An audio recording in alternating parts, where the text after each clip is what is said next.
everybody. How y'all doing today? Okay, a few things at the top. First on Macedonia. We are concerned about heightened political tensions in Macedonia following the December 11th parliamentary elections, and we condemn the inflammatory rhetoric from some political leaders, which gives license to attacks on democratic institutions and ambassadors accredited to Macedonia. We call on political leaders to stop unwarranted attacks, respect the democratic process, and allow the formation of a credible, stable government committed to the rule of law, accountability, and fundamental freedoms. The United States stands ready to assist such a government to achieve Macedonia's long-standing goal of Euro-Atlantic integration. On eastern Ukraine, the United States is deeply concerned with the recent spike of violence in eastern Ukraine. Over just the last 2 days, 6 Ukrainian service members have been killed and 33 wounded in a Russian separatist attempt to seize additional Ukrainian territory, the highest 2-day casualty figure that we've seen since June of 2015. This is a clear violation of Russia's commitments under the Minsk agreements. And once again, we call on Russia to exercise its considerable influence over the separatists to put a stop to the violence and to allow OSCE monitors full and unfettered access. We strongly support the Trilateral Contact Group's efforts to negotiate a ceasefire recommitment that will allow Ukrainians on both sides of the line of contact, of course, to live more safe, more secure, and especially at this time of the holidays, we think a propitious time to try to seek that kind of a ceasefire. On the Democratic Republic of the Congo, the United States is greatly disappointed by President Kabila's failure to organize elections and to state publicly that he will not run again or seek to change the Constitution. We continue to believe that an inclusive political agreement is needed to stave off additional violence and instability. We urge both the government and the opposition to participate fully and in good faith with the DRC's Conference of Catholic Bishops when discussions resume tomorrow. That's the 21st. The United States condemns the violence that occurred in Kinshasa and other parts of the DRC last night and again today. We appeal to all sides to exercise restraint and refrain from statements or actions that could incite further violence. President Kabila and leaders of government security forces must ensure that personnel under their command respect the rights of Congolese citizens to assemble peacefully and to express their opinions without fear of retaliation, retribution, or arbitrary arrest. With that, Brad. Just wanted to ask firstly, given the variety of terror and other attacks in Germany and in the Middle East, do you have any information about any American citizens being affected in any of these? Right now, we know of no American citizens that were affected by the presumed terrorist attack in Berlin or by the assassination of the Russian ambassador in Ankara. We are in the former case, we're, as you might expect, in constant touch with German authorities. So we'll keep watching this, but we know of no Americans that were involved or injured or killed. That applies as well to, I didn't ask yesterday, but I should have, Jordan and Yemen as well over the weekend. Don't have any specific information about Americans caught up in that attack either. I'm sorry, both Yemen or Jordan. But again, we're in touch and we're monitoring as best we can. And then I just wanted to ask about the Moscow talks on Syria today. Whether you've been in touch with anyone, the State Department, and have any readout or assessment of what was agreed in this declaration. Well, as you know, we weren't a party to the talks, but Secretary Kerry did speak today to both Foreign Minister Lavrov and Foreign Minister Çavuşoğlu, who were there. And they provided the Secretary a sense of how the discussions went. I think if you haven't seen it, we can make sure you get it. There was a joint statement issued by all 3 countries at the end of the discussion, and I think they did a press conference as well. And as I said yesterday, I mean, the Secretary certainly welcomes any effort to try to get a ceasefire in Syria that can actually have meaningful results, particularly for those people that remain in Aleppo. As well as the resumption of political talks. And when he talked to both foreign ministers, he again stressed the need to try to get those political talks back on track as soon as possible.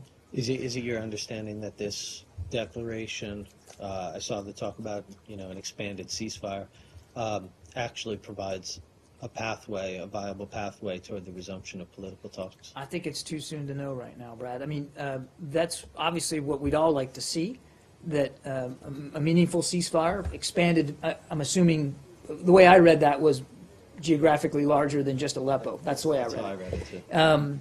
And if that's the case, and it can lead to a sense of calm enough in Syria that political talks can resume, then that would be great, and that's what we'd like to see. I just think, you know, given that the meeting just broke up today, and given the fact that we have seen repeated promises to appropriately influence the Assad regime in the right way on cessations of hostilities and seen those fail, I think we really need to wait and ascertain the results over the next coming days. Yeah. Can you clarify where Mr. Kerry's initiative, where this leaves Mr. Kerry's initiative? Is he sort of out of the picture now in terms of I know he's talked to them, but he's not involved in the negotiations or the declaration or anything like that. So is he going to continue in some other way, or just stand back and see if they can get something done? You know Secretary Kerry pretty well, Barbara. I think it's safe to assume Well, that it's been he's. him and Lavrov in the room until now, and now it's not. So I think you it can doesn't- safely it's a good- assume that he's going to stay 100% engaged on this for the entire time that he's got left in office. And They don't seem to want him to be involved. well, they can speak for who they want involved or not. I mean, we recognize that we weren't invited, that this was between Russia, Turkey, and Iran. I think the Secretary would be the first to tell you that if not having us in the room can lead to finally a cessation of hostilities that can actually matter over a period of time and over a greater geographical area than what we've seen in the past, that can actually get humanitarian aid to people and can resume political talks, the Secretary is perfectly fine with him not being in the room if that's the result of this. But it doesn't mean he's going to disengage, or that the International Syria Support Group goes away, or the other multilateral efforts that the United States has been leading are going to stop. There have almost from the outset of this entire process been many conversations going on at once, and not all of them have we been a party to, even going back a year and a half, 2 years. Again, if the results announced, if the discussions that they had today in Moscow can lead to real practical effects, that's all to the good. That's for the betterment of the Syrian people and regional stability, and we would welcome that. Did Mr. Kerry get a sense in his talks whether they plan to make this part of or liaise with the ISSG or with the UN, what Stefan de Mistura was talking about? I don't know. Again, we weren't there, so I don't want to speak for the participants. I didn't get the impression from reading their joint statement that they saw this as something part and parcel to normal ISSG discussions. And the ISSG still exists. It's been codified by a UN Security Council resolution. But again, that doesn't. Nothing inside that resolution or inside that architecture precludes other multilateral efforts from happening, whether or not one particular nation is a part of it. We just have to, as I said to Brad, we just have to kind of see where this goes and where it leads. And if it can get us to a better outcome than the ISSG has been able to produce, that's okay. So Mr. Kerry doesn't see it as a snub. No, the Secretary doesn't see this as a snub at all. He sees it as another multilateral effort to try to get a lasting peace in Syria, and he welcomes any progress towards that. And as I said, he spoke to both Foreign Minister Lavrov and Foreign Minister Çavuşoğlu right at the conclusion of it. So they provided him a readout of the discussion. They gave him a sense of what the tone and tenor what was in the room, and he appreciated being able to get that insight. So I mean, there's still, and we were still very much involved in the conversation, trying to lead to the same end. June. Is the U.S. not frustrated that it, especially with its NATO ally Turkey, that it appears to have been left out of this whole process? And Well- at least last week, I know you later said that the U.S. had been aware that this was going on, but it seemed as if on the specifics, the U.S. wasn't quite up to speed on what was happening between Turkey and Russia. What we're frustrated by, June, is the situation on the ground. That's the most frustrating issue, and the fact that we still haven't got humanitarian aid delivered to so many people in need, that there are still people in Aleppo who are trying to get out and can't, or don't feel that they can do it safely, and that we still don't have a resumption of political talks. That's the frustration, not the degree to which 2 or 3 other nations are getting together without the United States at the table. As I said, if you go back and look, I mean, obviously this one came with a big joint statement and a press announcement. I get that. But there have since the outset of international efforts to try to get a better outcome in Syria. There have been smaller multilateral gatherings at which the United States wasn't represented. The two first rounds of political talks, proximity talks between the opposition and the regime were led by Staffan de Mistura, and the United States wasn't there. When, back in December, a year ago, Saudi Arabia hosted the first opposition meeting that was designed to get them centered around a core set of objectives and priorities. The United States, we had an observer there, but we weren't at the table there. There was close coordination. We certainly knew what was going on. And look, I mean, I don't know the degree to which we were consulted in terms of the agenda for today. I don't suspect that we were in any great detail. But the Secretary did get direct readouts from both Foreign Minister Lavrov and Foreign Minister Cavusoglu. So it's not like it was done in secret. The Secretary doesn't take it as a snub. Again, he welcomes any kind of effort, whether it's bilateral or multilateral, that can get us to a better outcome. More broadly, I mean, what would you say to criticism or analysis that would kind of show this as a marker of the U.S.'s influence in the Middle East appearing to decline, and what that might mean for stability in the region or efforts to kind of bring about or protect U.S. interests, especially considering, you know, your close ally Israel is there as well? I think there's obviously two parts to that. First of all, there's no diminution of U.S. leadership and influence in the Middle East. Quite the contrary. I mean, we are as engaged as ever, if not more so, in Middle East affairs. And obviously Syria is the most crucial, most urgent issue that we all face without question. But the United States still remains very heavily engaged with our allies and partners and friends in the region on a range of concerns. And the U.S. still has a robust military presence there. The U.S. still has a robust diplomatic presence there. And we are very heavily involved in affairs in the Middle East, and I don't see that changing. But to your first question about, you know, what does this mean in terms of the perceptions, we would obviously refute any notion that the fact that we weren't at this one meeting is somehow a harbinger or a litmus test for U.S. influence and leadership there or anywhere else around the world. The notion out there that U.S. leadership and influence is waning is simply not supported. And I don't just mean in the Middle East, I mean around the world. It's simply not supported by the facts. We are, in fact, more engaged, more involved, and our leadership is more sought after now than ever before all around the world. Now, I recognize that as we've gone through a very difficult election season here in the United States, that there's been a narrative out there, and some critics will say that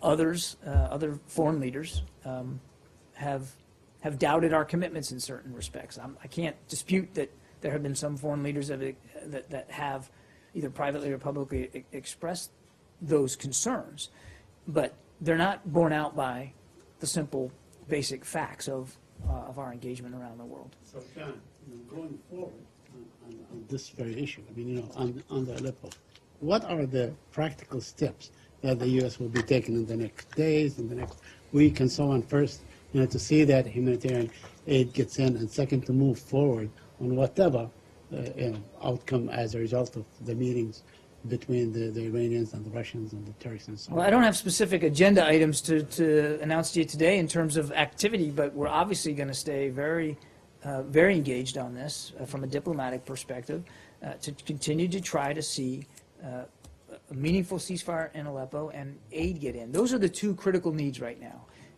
because we still have people in Aleppo that can't get out, and those that are stuck can't get the aid, the food, water, medicine that they need. So we're still going to stay very, very engaged on that. And again, if, you know, back to Brad's line of questioning, if this troika arrangement, I think as they called it, can lead to those outcomes, that's all to the better. And if it can lead to those outcomes today or tomorrow, that would be terrific, and we'd love to see that. Now, would that be just a, you know, I have a couple of follow-ups.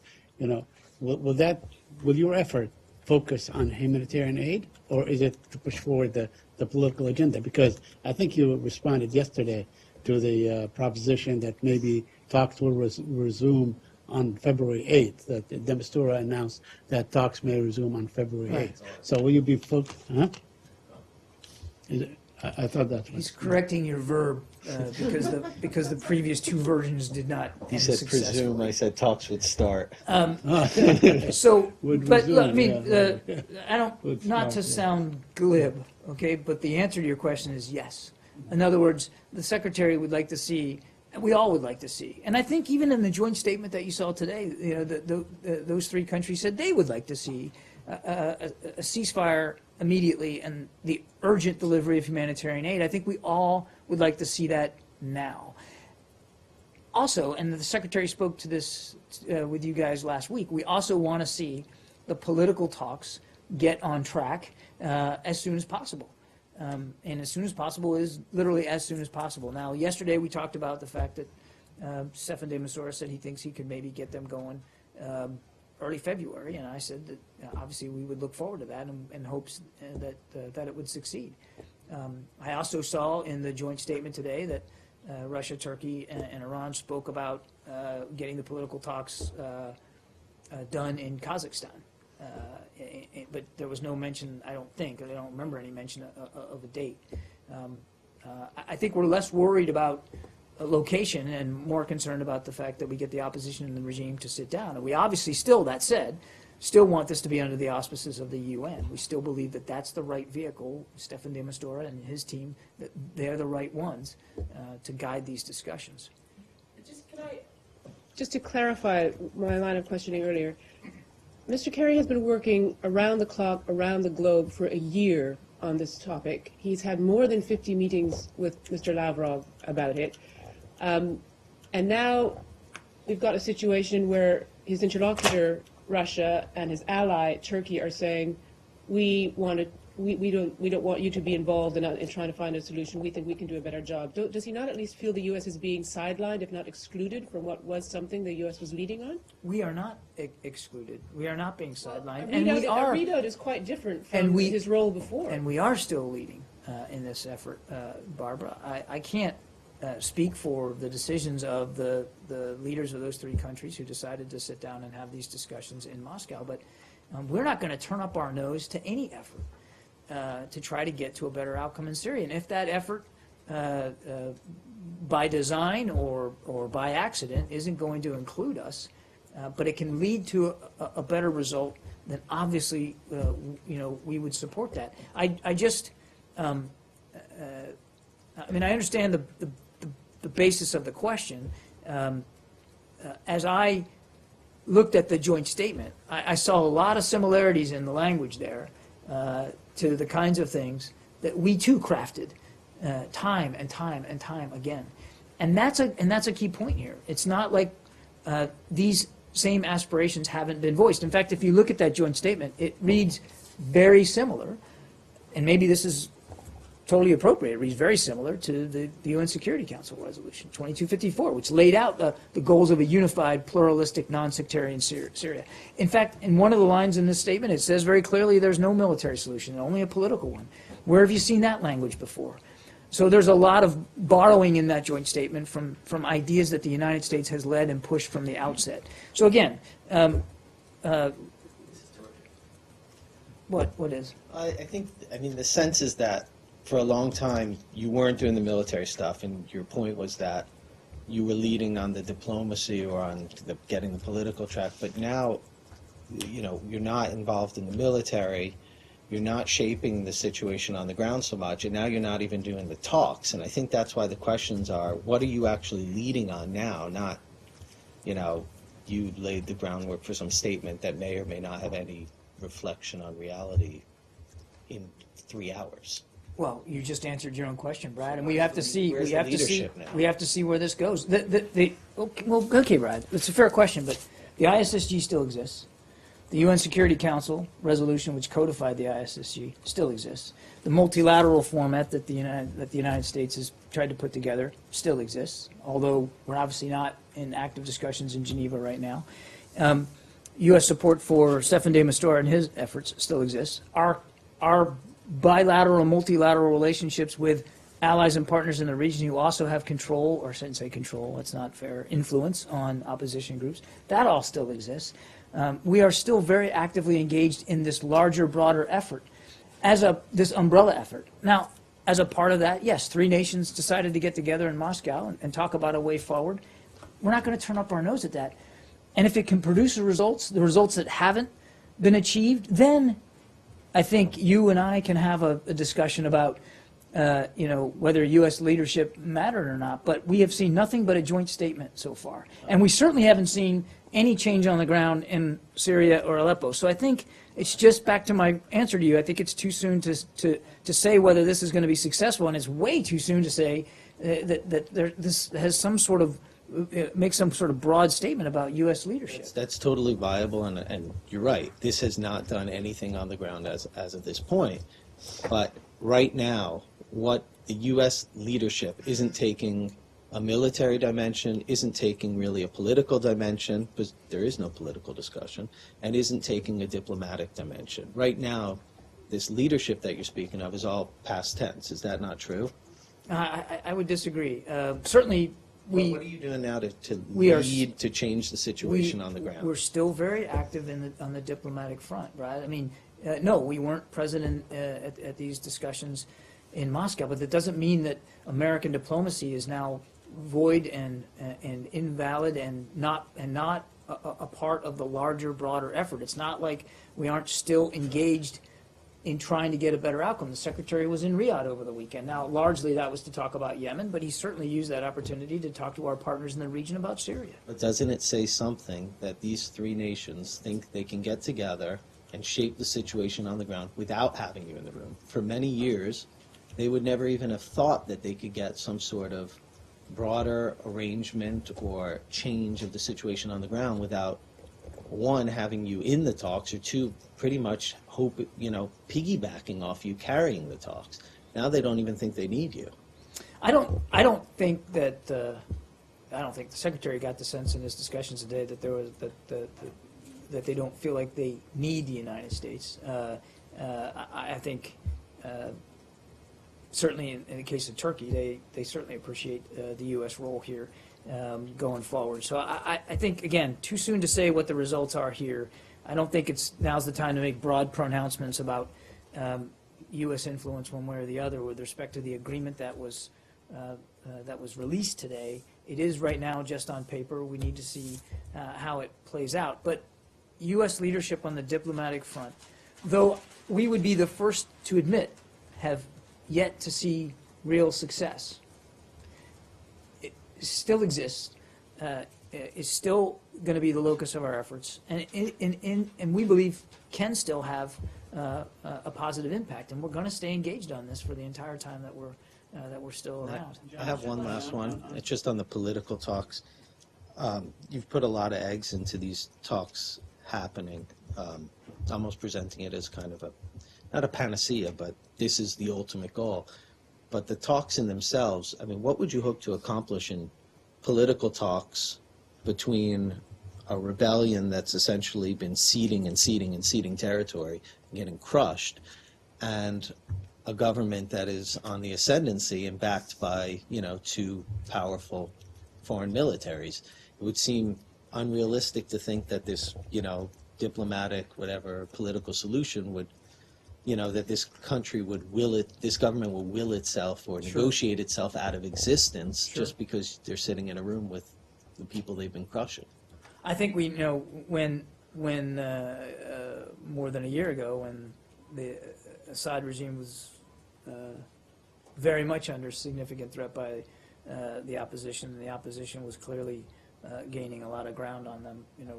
We got asked similar questions. Why would anybody sit down and talk when it's going so lopsided? What's in it for the regime to sit down when they're losing, and what's in it for the opposition to sit down when they're winning? And then now we're in a situation where obviously the Assad regime has gained ground, and you're right. I mean, the opposition is under greater pressure now, thanks to Russia's military involvement, no question about it. And the same question, which is a fair one, is why.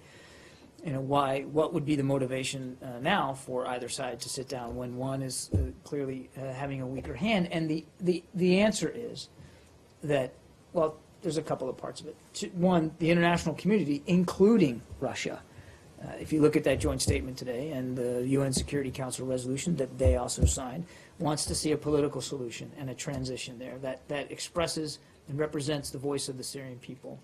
And Foreign Minister Lavrov quotes the communiques all the time about that being the outcome. Number two, if there aren't political talks, if there isn't a political transition devised and put into place, the war goes on. Because while the opposition certainly doesn't have the upper hand that it once had, they haven't expressed a willingness to just give up and surrender. And so without the vehicle of sitting down with the regime and working through some political transition, they'll continue to fight. And this war won't end. And one would hope, and I know hope isn't obviously a great strategy, but certainly one would hope that the regime and its backers would also see that a continuation of the civil war, continued bloodletting, is not in the long-term interest of the nation of Syria, and certainly not the Syrian people. You know, I just want to follow up on a point that Lavrov said today. He basically criticized the United States, and he said that you guys did not, did not implement your part of an agreed upon or some agreements that you have reached together. I saw those comments. Foreign Minister Lavrov has said that many, many times. We obviously took very seriously all our commitments to the communiques and to the resolution.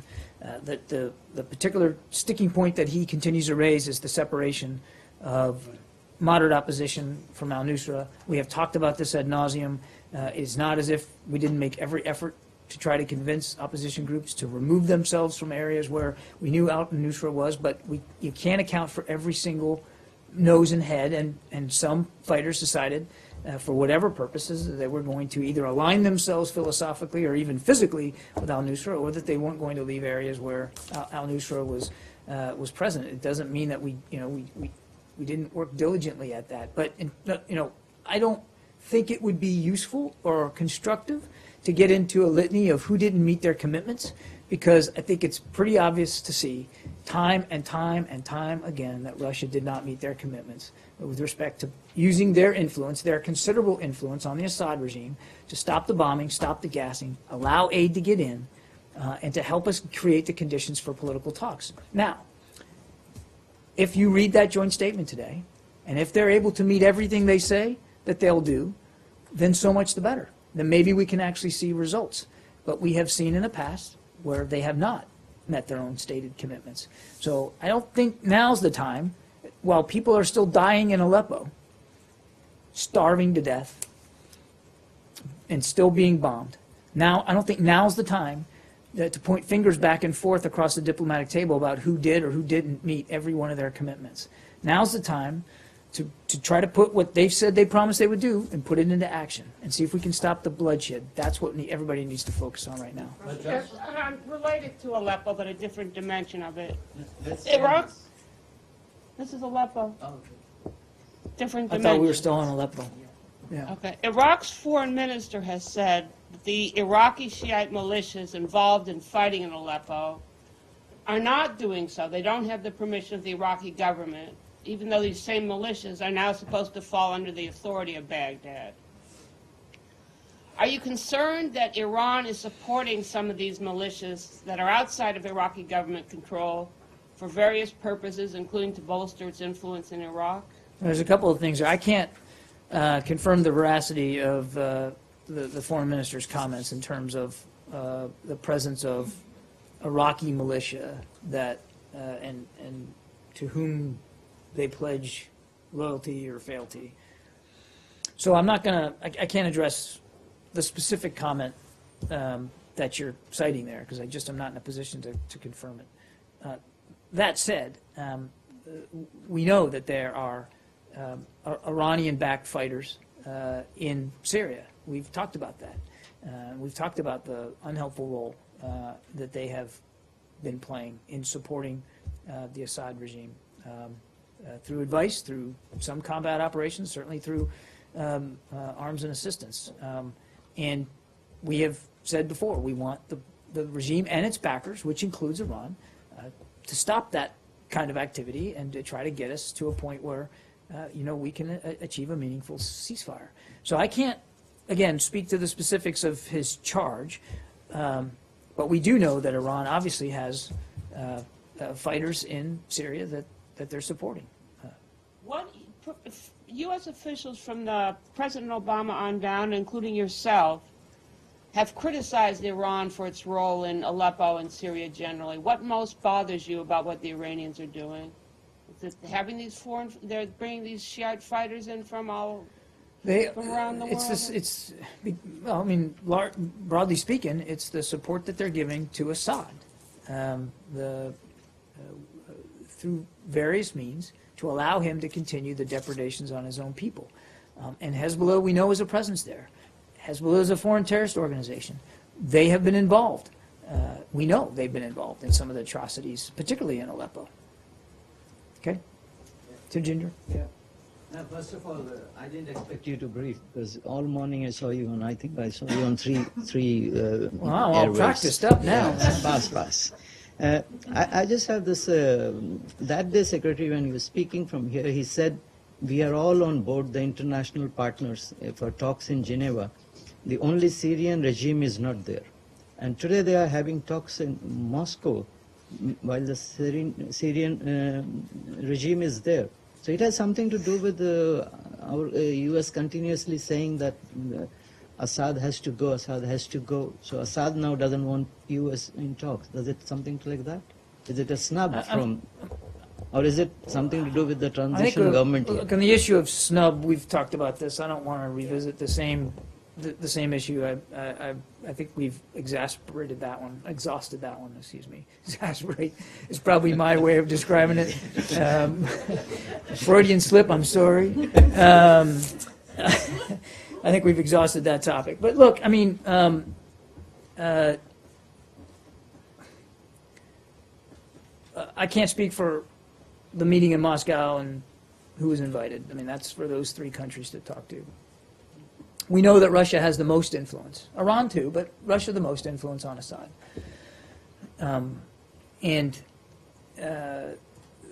They have a long-standing relationship with Syria that goes well back before this civil war began, and I think it's safe to assume that they want to continue to have a relationship and a presence in the Middle East through Syria going forward.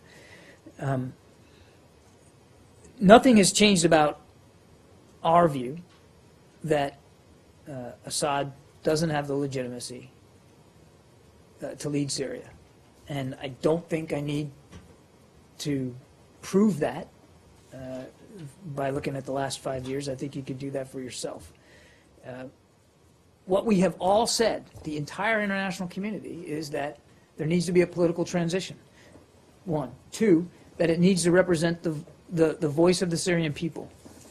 And three, that what that process needs to lead to is a pluralistic, non-sectarian, safe and secure and stable Syria, so that the millions of Syrians that have now fled the country can have a home to come back to. It's one of the reasons why the United States insisted that as this political transition, whatever it looks like, that it at least includes the voice of the diaspora, those who have been forced out of the country. We think that's important. Now, and we've talked about this before, what that transition looks like, what role Assad has or doesn't have through that, that's for the opposition and the regime to work out under UN-led auspices. That's why it's so important to get these political talks back on track, so that the question of Assad can be dealt with, and it can be dealt with by Syrians. That's what matters. But nothing's changed about our view, and it's a policy view, that Assad has lost legitimacy to govern Syria. In your third point, you mentioned about the sectarian violence. So you agree that it's Shias and Sunnis that are fighting. So when you define Syrians, whom do you define? Sunni Syrians, Shia Syrians? Because There are people of many faiths who live in Syria. There are Christians as well. But yes, I mean, I think the Secretary has talked about many wars inside the war in Syria. And sectarian tensions inside the Muslim faith between Shia and Sunni are obviously present there. There's no question about that. But there's tension between Kurds and Turks. There's tensions between Russia and Turkey. There's tensions between between Arabs and non-Arabs. I mean, so there's plenty of fault lines in Syria. It's what makes this so complicated, and it's because it's so complicated that we continue to believe a political solution, a diplomatic one, is the right one. Diplomatic solutions are hard to come by. They take time. They're complicated. But I think they're reflective of the complicated nature of the war in Syria. Nothing is simple. Nothing is simple about what's going on in Syria. And that is why we continue to believe in a political solution. That came out today. If there's nothing. I think we're still in Syria, right? Yeah, go ahead. Any concern of our absence in these talks signals some sort of breakdown with our relationship with Turkey? And how would you characterize our relationship right now? Well, Turkey's a NATO ally and a strong partner. They're a member of the coalition to counter Daesh. We believe we have a vibrant, healthy relationship with Turkey. Doesn't mean, when I say that we don't still have issues of disagreement. It doesn't mean that we don't still have areas where there are tensions in the bilateral relationship with Turkey. But that the Secretary was able to pick up the phone today and talk to Foreign Minister Çavuşoğlu at the end of this meeting in Moscow, and that the Foreign Minister was as forthcoming as he was about the talks and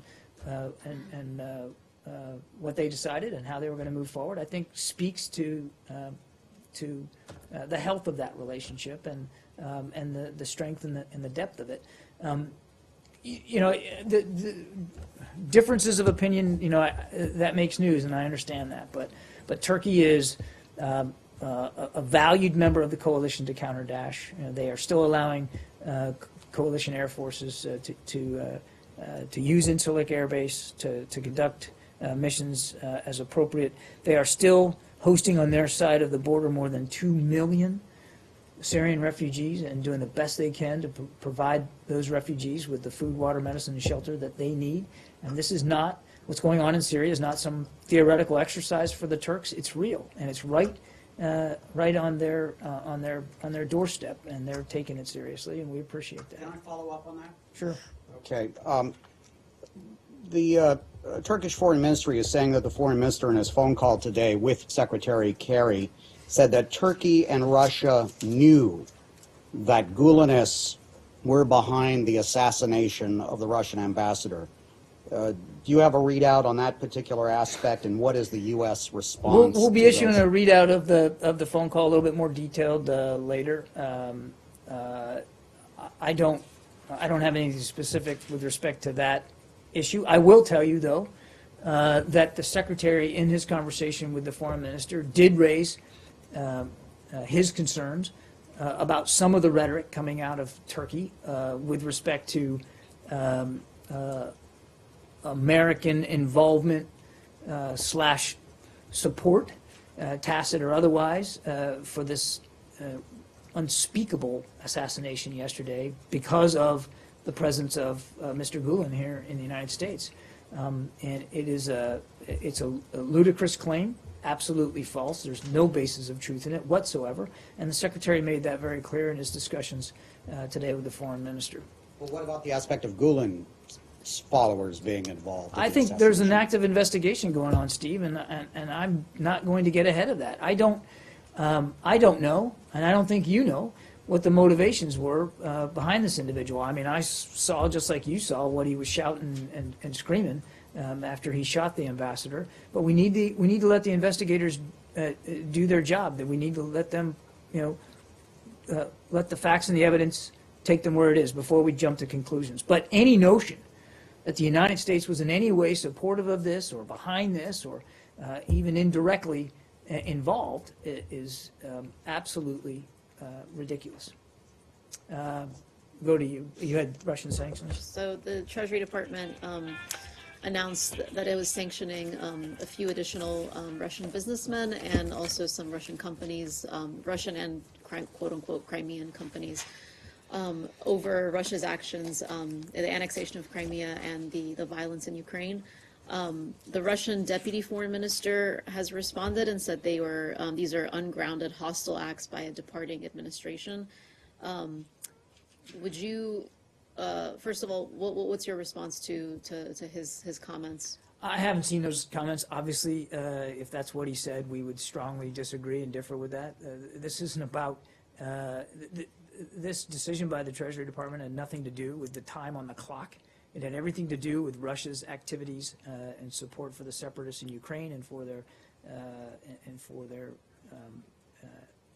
occupation of Crimea. That's what it had to do with. It had to do with Russia's actions. It had to do with holding Russia accountable for its violation of Ukrainian territorial integrity and sovereignty. That's what it had to do with. It had nothing to do with the calendar.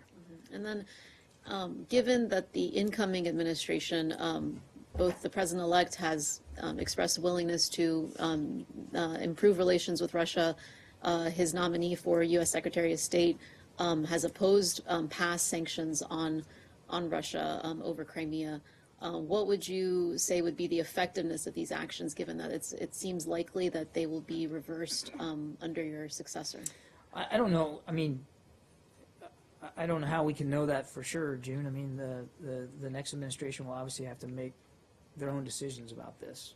We hope that they will come to see the wisdom in not conducting business as usual with Russia, given their continued activities. As I said, just in my opening statement, the recent violence here in eastern Ukraine just over the last couple of days.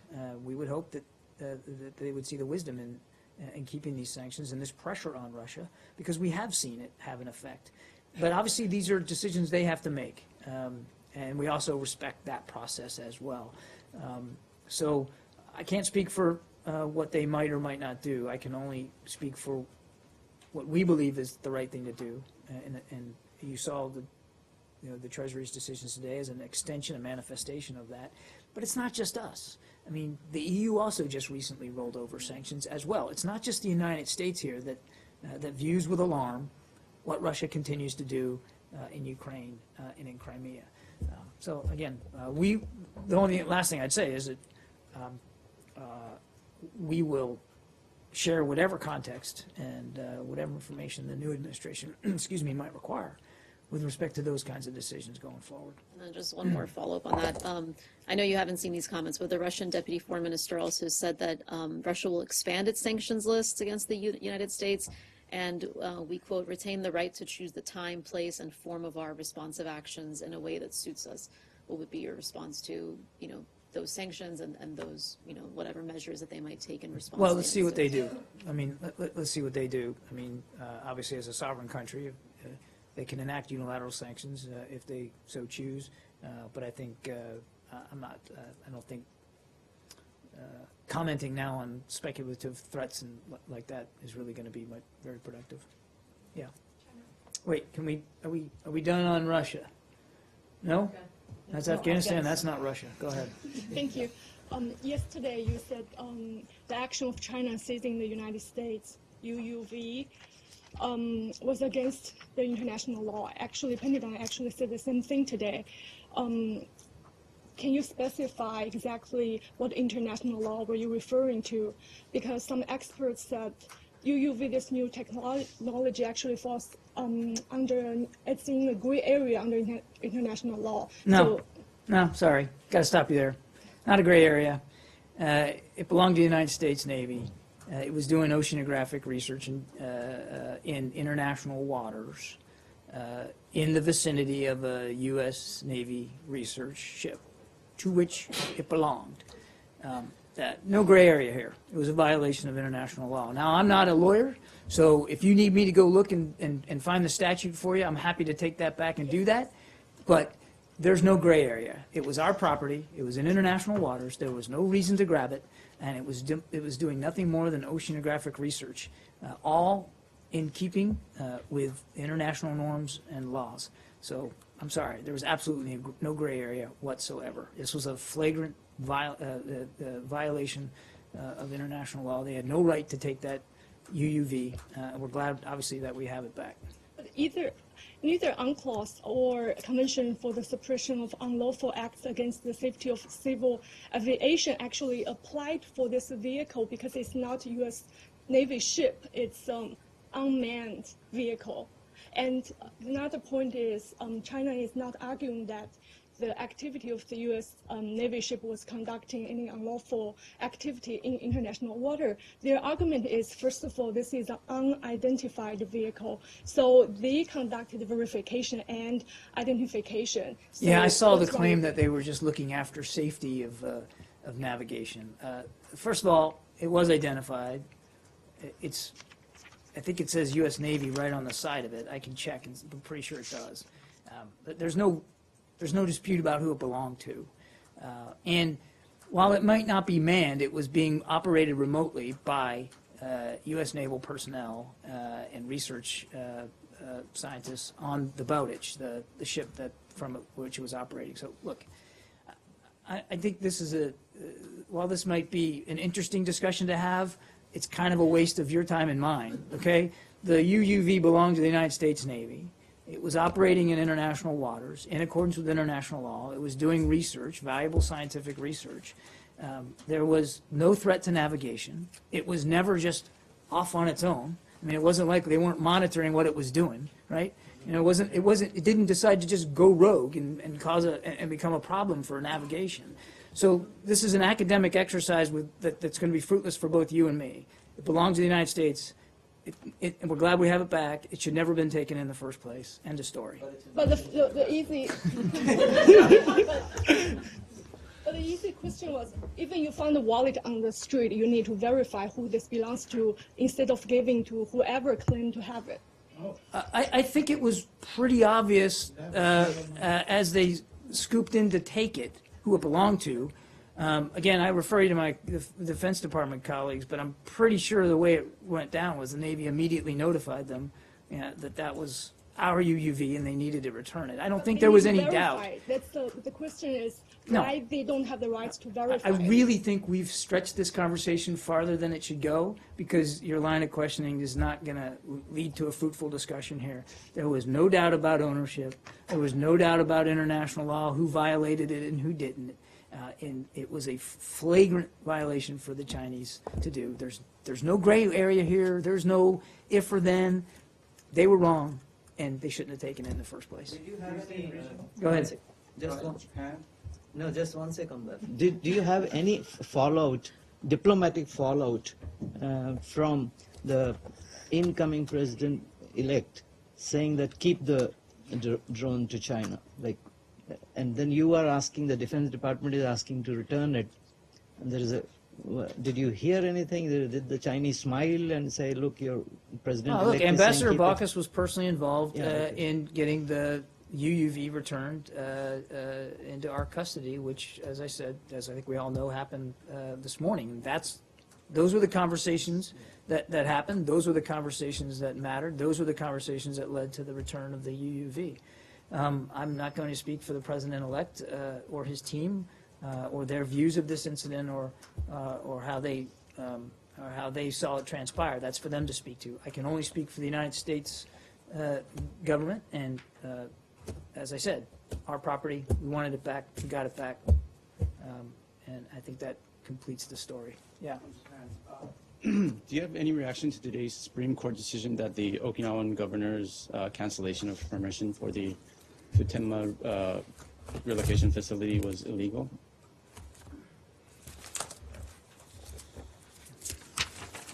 So we welcome the decision by the Japanese Supreme Court. The United States and Japan remain committed, as you know, to the plan to reconstruct the Futenma replacement facility at the Camp Schwab Hanoko area and adjacent waters. For further information on the court's decision, obviously I'm going to refer you to the government of Japan. The defense Why did I think minister, there was going to be a follow-up? sorry. The defense minister said that as soon as the cancellation is revoked by the governor, that construction will begin. Have you been in touch with your I would refer you to my Defense Department colleagues. I don't have the schedule of construction here to speak to one way or the other. Obviously, we still believe in moving the project forward. Brad? Real quick, Are we on Pacific region still? No? Okay.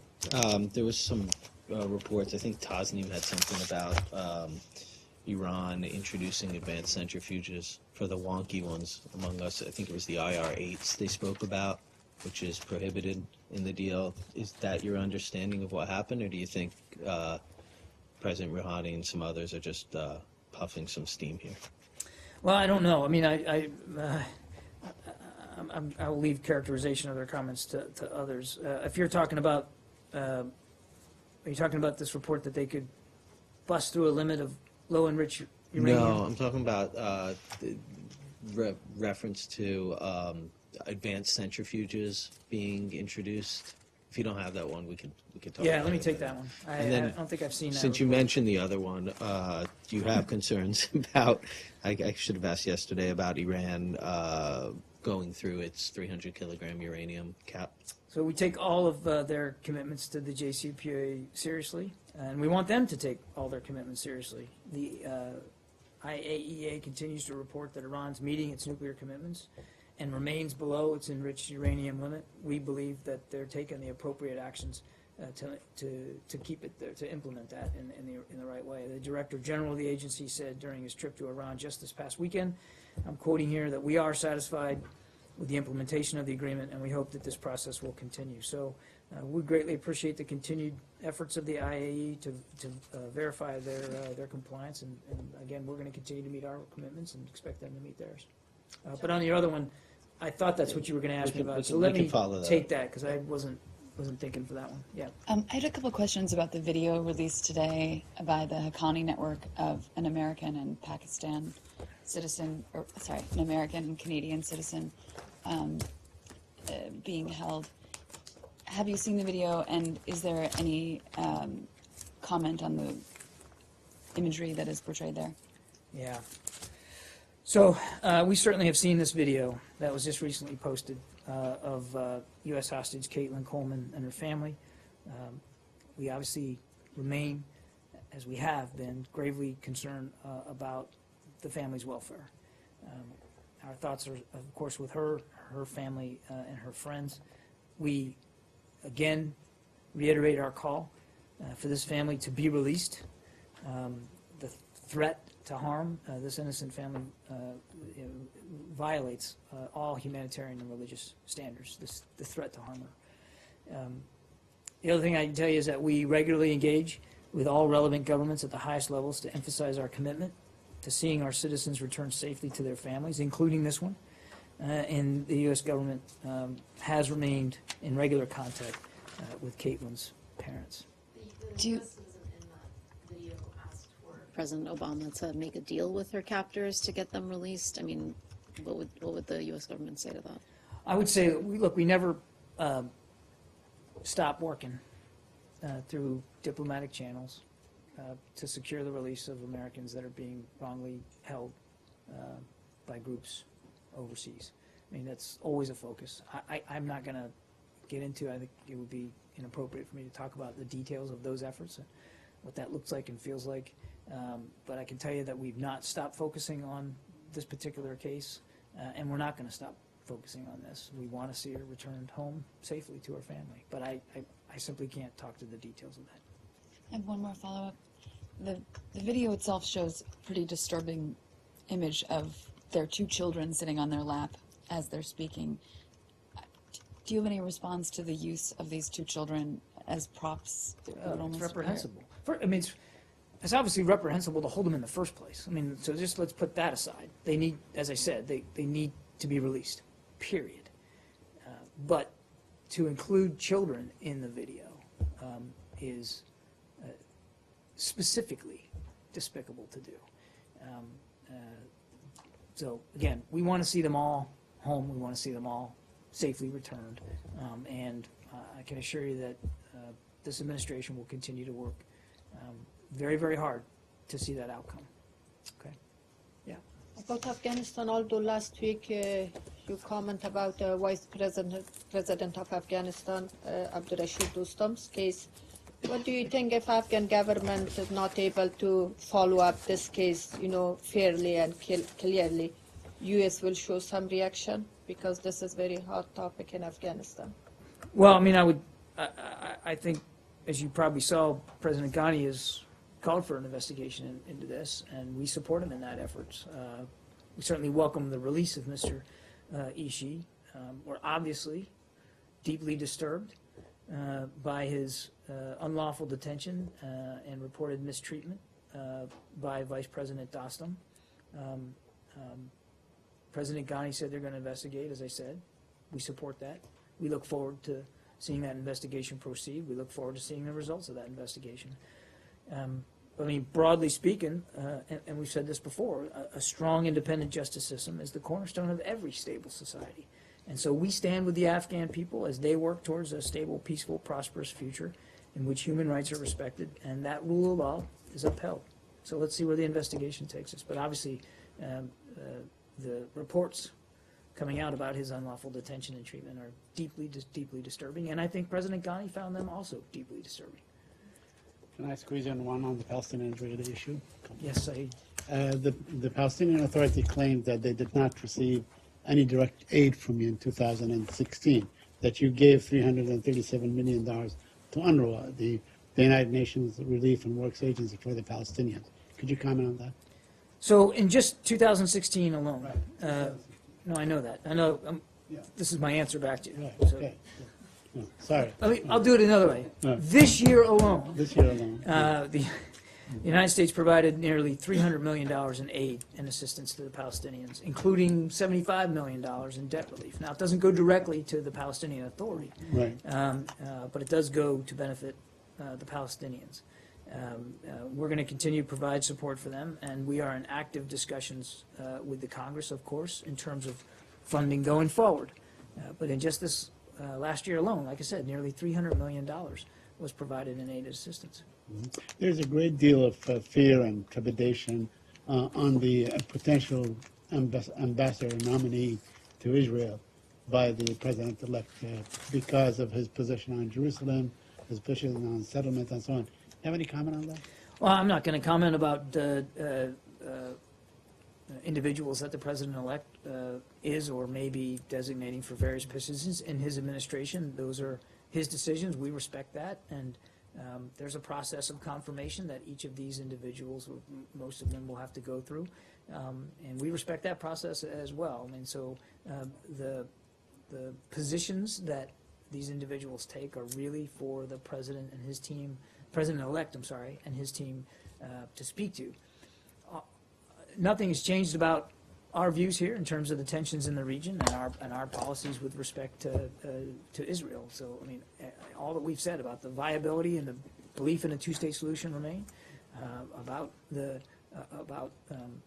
our concerns over Jerusalem, all that remains. Our deep concern over settlement and settlement activity also remain. But I can't speak for what policy decisions with respect to the Israeli-Palestinian tensions are going to be taken by the next administration. Would you counsel against any departure from long I think we're going to leave. practices? I think we're going to regarding- leave our counsel and advice to the transition team private and between us and the transition team. Thanks, everybody. Have a great day.